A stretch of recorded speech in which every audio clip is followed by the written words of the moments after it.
Hi, everyone. Welcome to episode 210 of the All Dolphins podcast on this Tuesday, January 30th, 2024. Shout out, happy birthday to Cameron Wake, the Dolphin player of the 2010s. I don't think anybody could even argue that. That's a goal of mine. Cameron Wake on the All Dolphins podcast. I gotta work on that. That is absolutely a goal. The man has fallen off the face of the earth. He surfaced on at a Dolphins game, Bills game. Yeah. Yep. So I'm gonna see if I can make that happen. Okay, let's work on it. Speaking of the 2010s, we will do our quick history lesson on the season 2010. The Before we first get one. to What? the juicy stuff going on these Dolphin streets. In 2010? No. This is Oh, in this episode, yeah. No, we got a good one here. But very quickly, this is another year. The ooh. post 2008 AFC's title hangover. Chad Henne was still your starting quarterback at the beginning of the season. The Dolphins started off with wins at Buffalo and Minnesota, won 2 straight on the road. That's a great way to start a season. And then, woof. And then Chad Henne was a quarterback. Eventually, was replaced by Chad Pennington, who lasted 2 snaps. a quarter.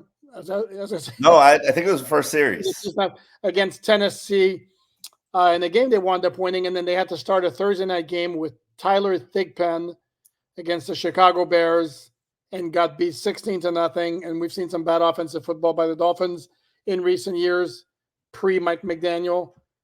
I don't know that we saw anything like that night. Oof, that was bad. Anyway, Dolphins lost 16-0, wound up going 7-9. They made a trade, maybe the most interesting thing of the whole season. They had the 12th overall pick in the draft that year, traded with the Chargers, who wanted running back Ryan Matthews, who never panned out. Dolphins got the 28th pick, which they used on defensive lineman Jared Odrick. They also got, I want to say, a second-round pick that they used on Koa Misi, and then they got a linebacker by the name of Tim Dobbins. Mm-hmm.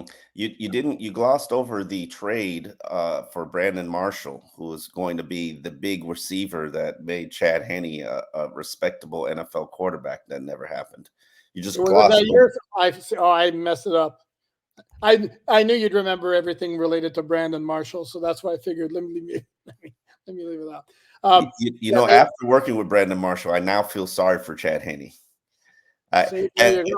Which is coming from me. That takes a lot, because I was not a Chad Henne fan, never was, probably never will be. But after being subjected to Brandon Marshall abuse for an entire season, I now feel sorry for him. And then this is when, I don't remember if it was that well known at the time, but this is where the player who was highly productive for the Broncos, they traded him to the Dolphins for 2 second-round picks, as I remember. And then it didn't take that long for us down here to say, ooh, this dude's high maintenance. And then he wound up going from team to team to team. And I don't know that anybody has played for as many teams in the NFL during their career who was as talented as Brandon Marshall. And there was a reason for that, and a reason which I'm going to guess you're fairly familiar with. Yeah. Okay. Bringing it back to January 30th, 2024. We're going to talk some Vic Fangio stuff, some really good Vic Fangio stuff. I guess we need to update the defensive coordinator search. There's one candidate who's out. We told you Bobby Babich, the linebackers coach of the Buffalo Bills, was a very highly thought of candidate. Well, he was so highly thought of that the Bills were like, no, you're not going anywhere. They promoted him to defensive coordinator. They didn't have one last year after they parted ways with Leslie Frazier. Leslie Frazier moved along on his own to take a year off. And it was Sean McDermott who called the defense, and now Leslie Frazier is a candidate for the Dolphins job. Mm-hmm. And a candidate that I'm fond of. In fact, we talked to Ron Jaworski on the Joe Rose show this morning, and Ron Jaworski worked with Leslie Frazier. NFL Network, says loves his defense, says he's got a great defensive mind, says he's got a personality that will allow him to work with this generation of players. One thing I really love about Leslie Frazier is he's a former player, so there's always a level of respect from me for former players who are in the coaching establishment, because they know what these players are going through. And he's a coach that spans 3 generations of players. And I think that that's important, especially when you're dealing with this generation of players, which I got to admit is a little bit unique and different and some challenges, but it's not going back. Can you please go ahead and play the defense that I call? Can we discuss this possibility? Cool. You don't want to do it? Okay, let's talk. What else would you like to? Sorry. Too much? No, it's a little, it's not the old school, do what I say because I say it kind of mentality, or I'm going to do something to you that I'm going to yell you and grab your face mask and yell in your ear hole. This is a different game, man. This is a completely different game and I think it impacts all sports, not just football. Okay, let's revisit this in a second because it's very topical today. Two other names have surfaced today to add to the list of candidates. One is Anthony Weaver, former Notre Dame defensive end, played in the NFL for the Ravens and the Texans, served as DC for the Texans in the year 2020. Did not work out well, but yeah, the stats are bad. You look at that roster, not a whole lot. It was J.J. Watt and not a whole lot, and it wasn't a good J.J. Watt year. I saw he had like 5 sacks that year. I don't anybody played every game. Any defense with J.J. Watt is a good defense. But anyway. Not that year, it wasn't. Yeah. And the other one is Chris Kiffin, who's a defensive assistant, I want to say linebackers coach for the Texans, if you recognize the last name. Monty Kiffin's baby boy. Son of Monty, brother of Lane. Mm-hmm. One would think he's probably familiar with the Monty Kiffin style of defense, which is the old Tampa 2.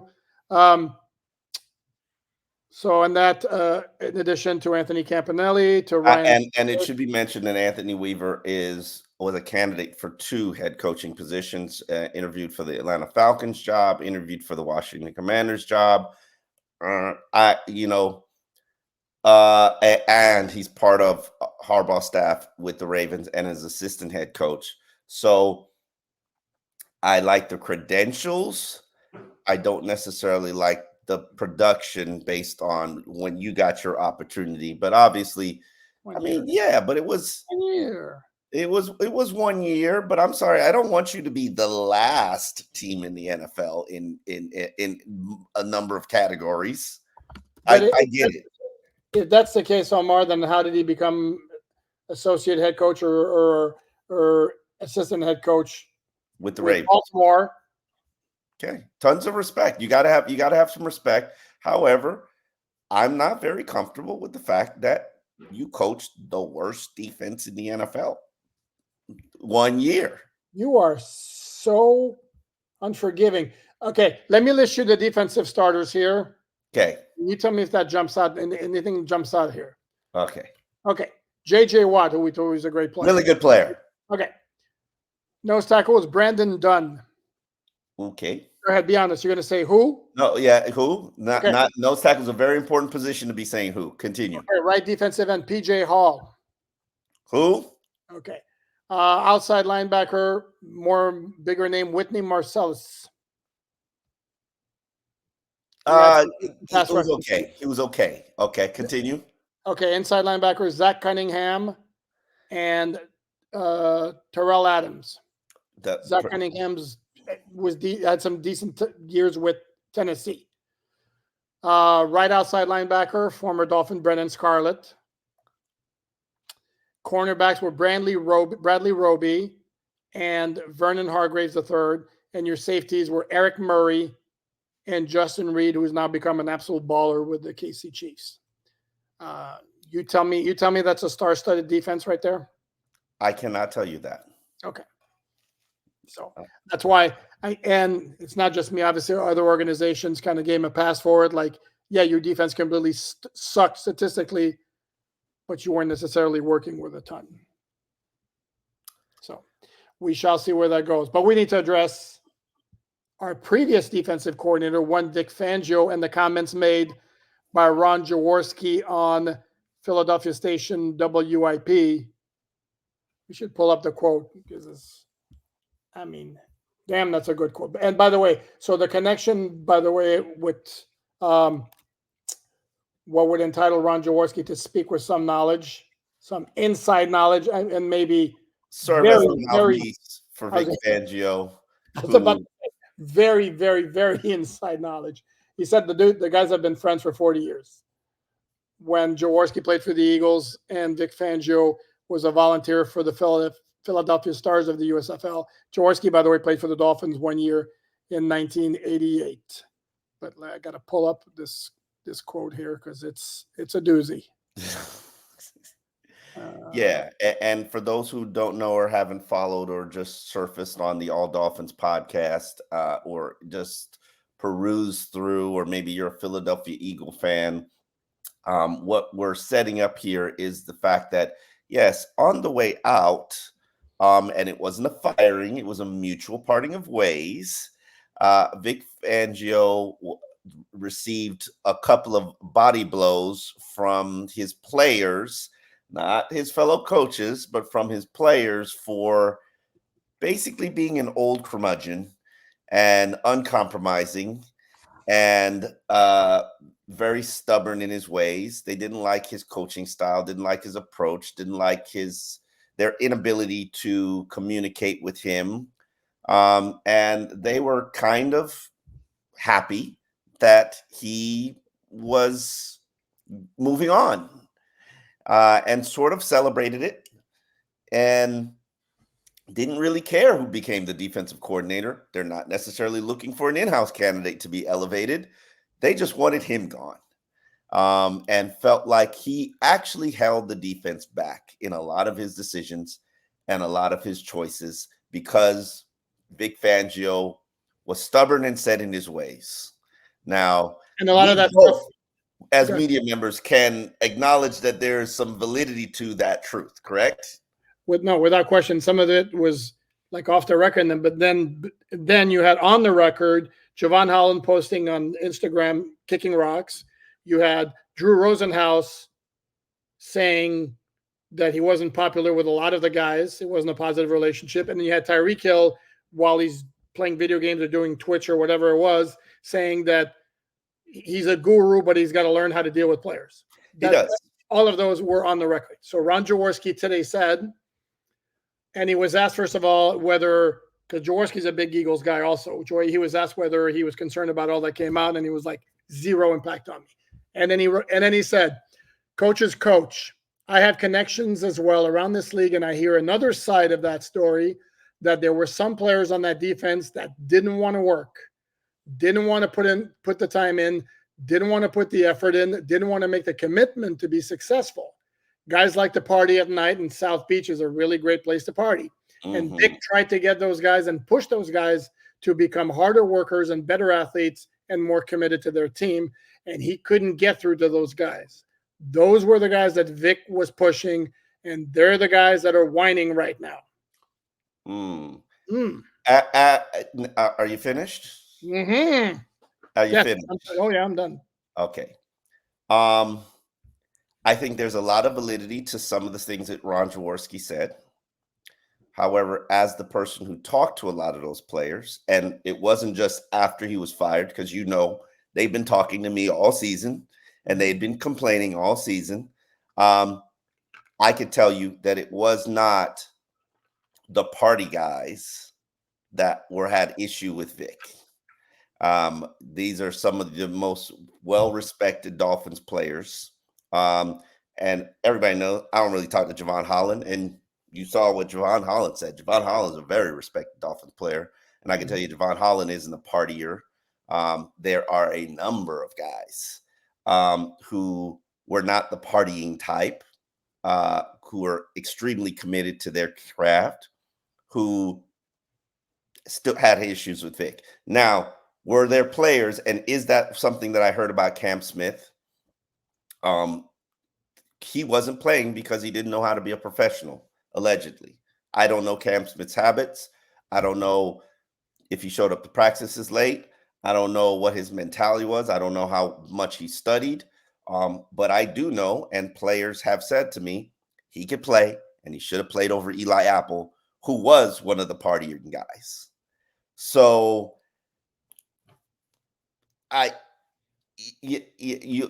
so it's easy to say, and everything that Ron Jaworski said about Miami and Miami culture and how difficult it is to get players to focus and fully commit to, their craft, there's validity to it.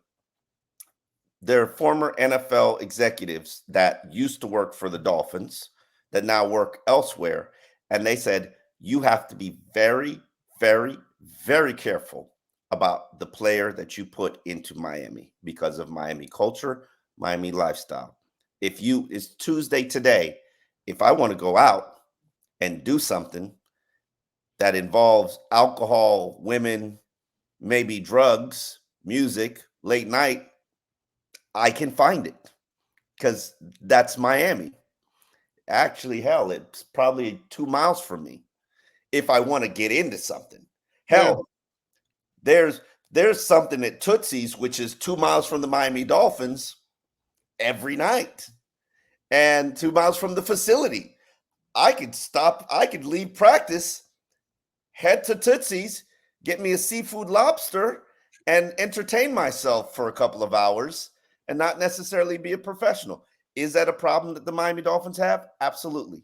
Is Hard Rock Casino a problem that the Miami Dolphins have? Absolutely. But every city has very specific, unique problems. Now, so I'm not going to say what Ron Jaworski said on behalf of Vic Fangio is not a problem and not an issue, because it is. And it has always been for 20 something years. But do I think that Tua or Chubb or Jalen Ramsey or uh, uh, or Jalen Phillips or Christian Wilkins or Javon Holland or Jerome Baker have these issues? Huh? Or Zach Sealer. Or Zach Sealer? No. Now, were there specific players that probably have those issues and maybe didn't have the most locked in focus? No. I mean, yes, there are players like that. But did that stop Vic Fangio from turning them into the number 4 defense before they fell apart from an injury standpoint? No, it didn't. And I think we should clarify, if we haven't already done so, to make it perfectly clear that Jaworski prefaced his Philadelphia radio station interview by saying he's been friends with the guy for 40 years and they still talk and they're close. So when he says I have sources around the league and they gives you the inside story, what Fangio's thinking, I think it's pretty safe. It's not a big leap to suggest that it came from Fangio himself. Am I right? And if somebody, and to be fair, if somebody's taking shots at me, and those shots were valid, let's not dance around the truth, huh? Sure, but go ahead, and I'll come back to my but. Okay, he was an old curmudgeon. He was uncompromising, and he's the man in charge. He's the one who's getting paid $4.5 million to lead the defense as the highest paid defensive coordinator in NFL history. He should be the one to call the shots. And there's something to be said for, while you want to be as accommodating as possible and have the players on board as much as possible, if there's a disagreement in a way to do things, if he thinks his way is the right way, I'm sorry, but he's the coach. Okay, and I don't disagree with you, but unfortunately, in this era of professional sports, and I'm not even just saying the NFL, look at college football, look at the NBA. In this era of professional sports, you cannot be an old curmudgeon, my way or the highway, uncompromising figure. It's not going to work on any level in sports. It's not going to work. Except you just pointed out they were fourth until injuries. Look at Bill Belichick. Do you think Bill Belichick's not going to get a job? Bill Belichick isn't getting the job. And I don't know if he's getting a job next year or the year after that. Because his team sucked post Brady, but he was. You want to talk about curmudgeon? He wasn't a curmudgeon for 20 years. Yeah, no. But there was always the sentiment amongst players that I'm not going to go play there. You couldn't pay me enough money to go play there. They got, you know what the Patriots got? They got players who said, I'm at the end of my career. I'm chasing a ring. I'm going to go play with Tom Yep. Brady, Yep. despite Bill Belichick. Yep. That's what they got Yep. for 20 years. And then what made them fall apart is the fact that he sucked at drafting. And after Brady was gone, players had to be overpaid to come there.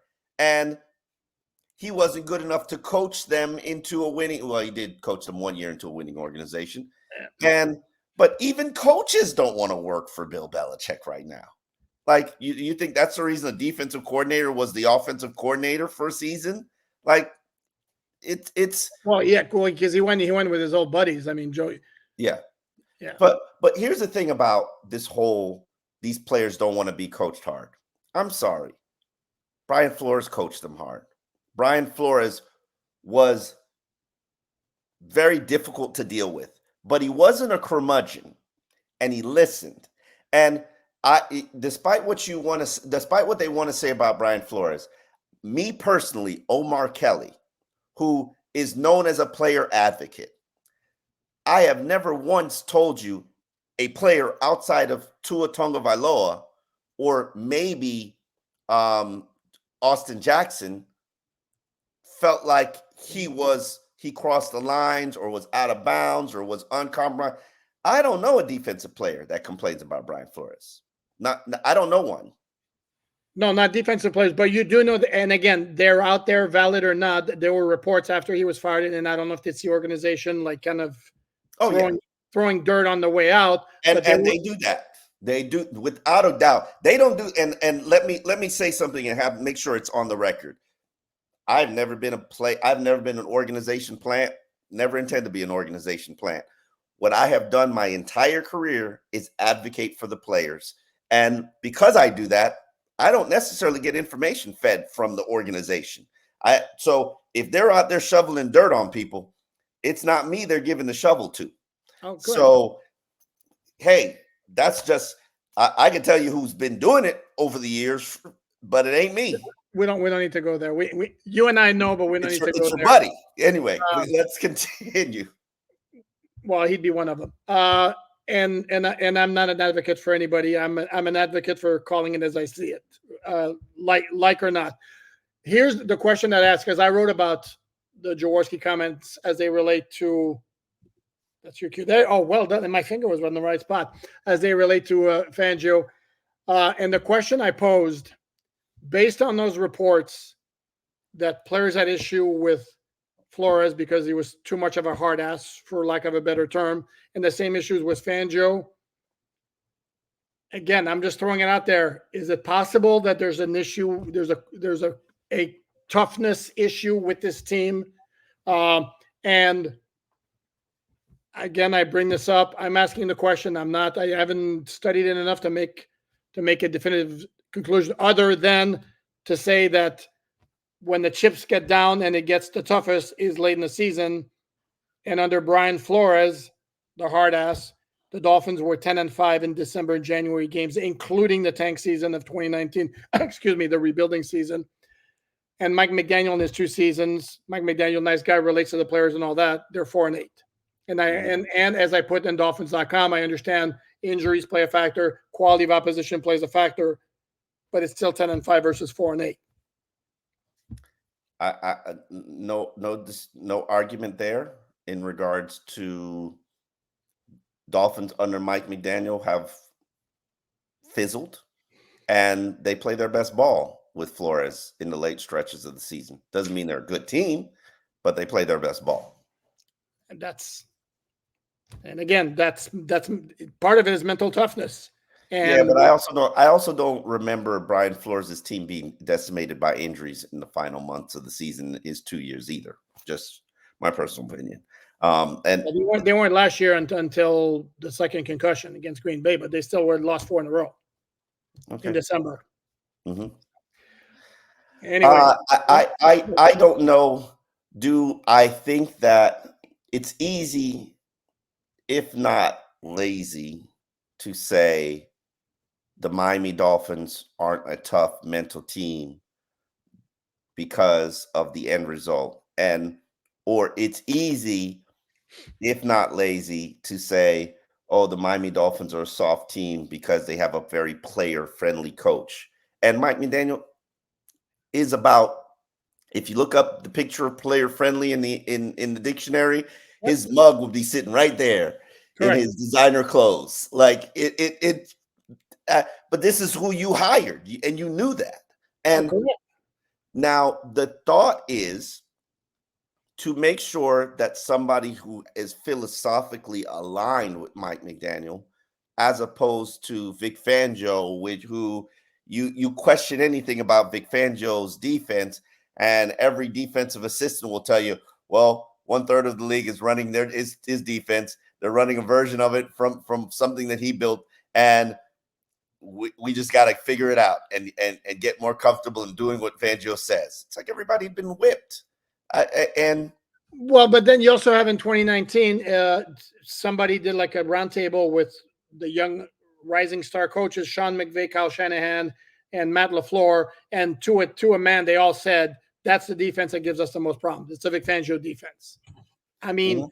the dude can coach, regardless of what we want to say about his personality and his. No argument there. The only complaint that I primarily had about his coaching approach and style was that he was uncompromising, and that also there's too much gray in his defense, where players just wanted you, don't don't don't see a problem and not tell me how you want me to handle it. And then after the fact, after I do what I felt was right, come in and say, no, you should have been done the other thing because the results didn't add up to success.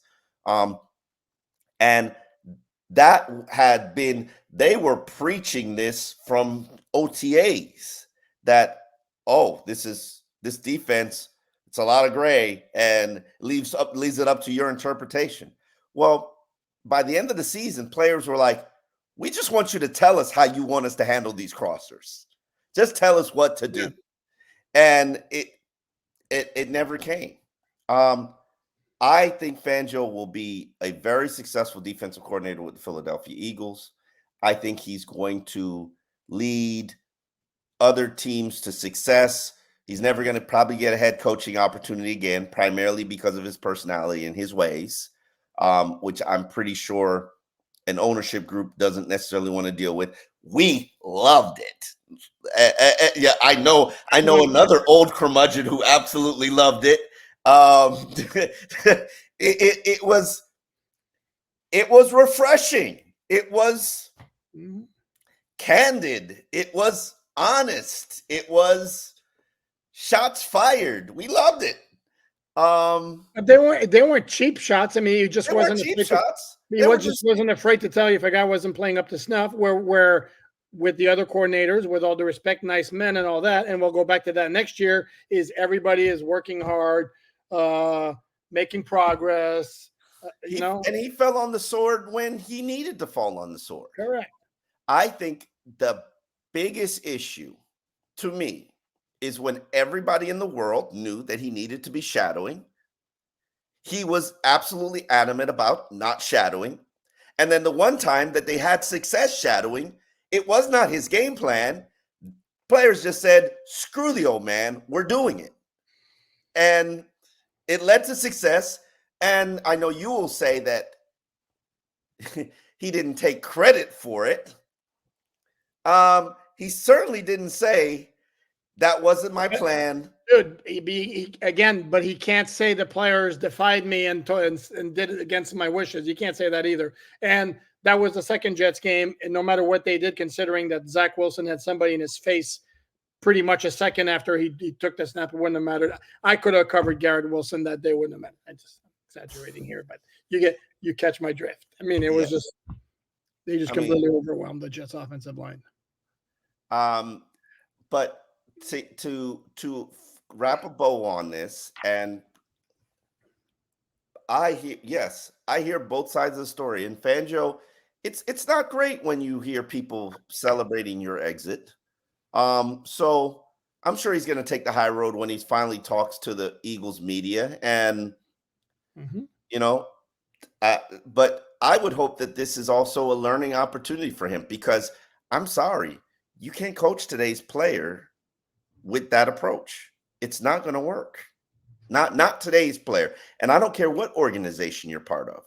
You cannot approach today's player with it's my way or the highway approach in any level of football. Look at Nick Saban. It's not going to work in this generation of players. What do you mean? Look at Nick Saban. You just reached the national championship game or the semifinal. He lost semifinal, but it's a mad exodus of players leaving Alabama's programs every year, primarily because they've got options. Yeah, but they got options. This is and don't think that this NIL stuff, this coddling stuff, this players being wooed and coddled and having their tummies rubbed isn't going to filter into the NFL, because it is. And it already has. I mean, yeah. It has. You I'm sorry. You can't coach. Do you think Bill Parcells could coach in this era? Forget Bill Parcells. And for the old folks out there, Don Shula couldn't coach in today's game.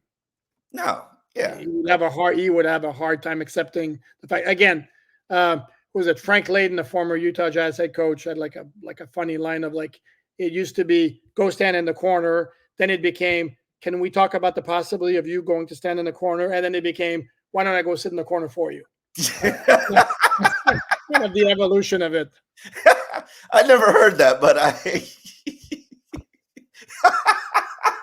I'm sorry, but that's pretty fun. That's pretty much today's era of professional athletes. Yep. Let us close on this note. I wanted to bring this up. So the good folks at Pro Football Focus identified their breakout candidate for each team. For the Dolphins, they picked Devon Achane, which led me to write a story on. Come on, Omar. Damn. AllDolphins.com. On AllDolphins.com with my 3 breakout candidates, because I looked at Devon Achane and my first reaction, which they acknowledged, was breakout. He already broke out. The dude was a complete stud. I mean, there's no more breaking out than what he did. So instead, I identified 3 other players. And since I want people to read the story at AllDolphins.com, Omar, why don't you tell me what would be guys that come to mind for you? For possible players, if there was a breakout player, I would have given it to Zach Sealer for the 2000. No.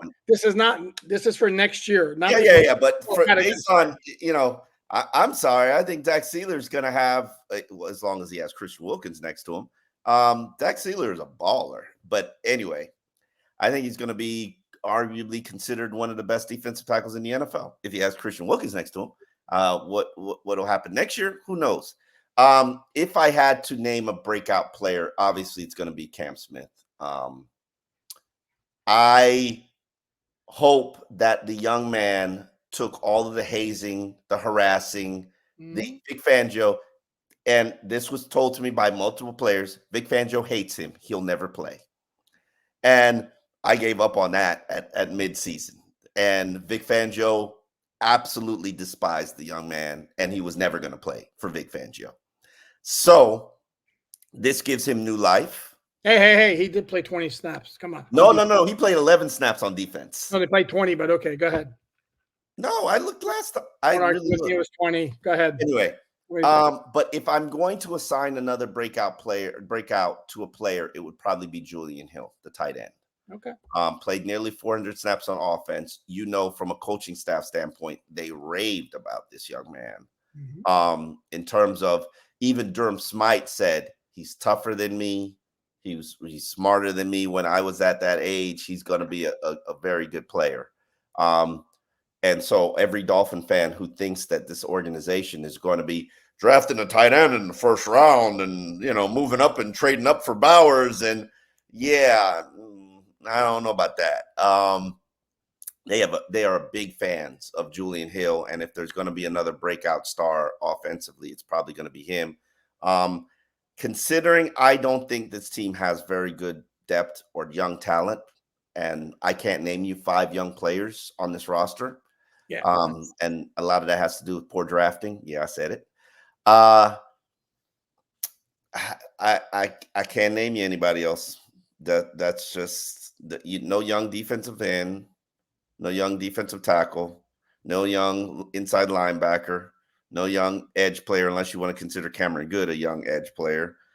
You're only young, no young cornerback that established himself. Maybe Ethan Bonner, and Javon Holland. Javon Holland is literally the only safety on the roster. You do realize that, right? Elliott's a free agent, signed a 1-year deal. Who Uh, else? The backup Brandon Jones is a free agent, and then who's Elijah Campbell is a restricted free agent that they're not going to be able to afford to no, tend. the UFA is an RFA. Sorry. Yeah. Well, I had some different names, so check out the store on Dolphins.com if you want to see who I came up with. Interesting if we're going to do like the breakout player of 2023. Zach Sealer is a very, very good one for me. I think I would go Austin Jackson as the breakout player of 2023. That's a good one as well. Austin had a very productive season, and I expect him to take his game to the next level. Austin has really redefined his body. He looks like a defensive end now, and I'm dying to see what that means for his performance on the field, because it's really been an evolution mentally and physically for Austin Jackson, and that's what you really want to see from every young player, which is part of the reason why the Dolphins signed him to a multi-year deal, and at least that's the one position you don't have to worry about. Now the question is, who else do you re-sign on this offensive line? Because I have a hard time believing it's going to be Robert Hunt and Connor Williams. So we will see. And we'll continue to break that down this offseason as the Dolphins world turns. We'll be here at alldolphins.com, writing stories, writing columns, doing analysis pieces, and as you are listening to or watching, doing the All Dolphins podcast. Always a pleasure to be here with you guys. Always a pleasure. And it's free. No paywall, no subscription. You type it in, alldolphins.com. Hopefully you got it bookmarked on your computer or phone. It's free. So we'll be here moving forward all off season, feeding you your Dolphins information. On that note, we will. Yeah, you got something to say? Do the hat tip. No, I got to do the hat tip. Okay. On that note, the hat tip. we will see you tomorrow.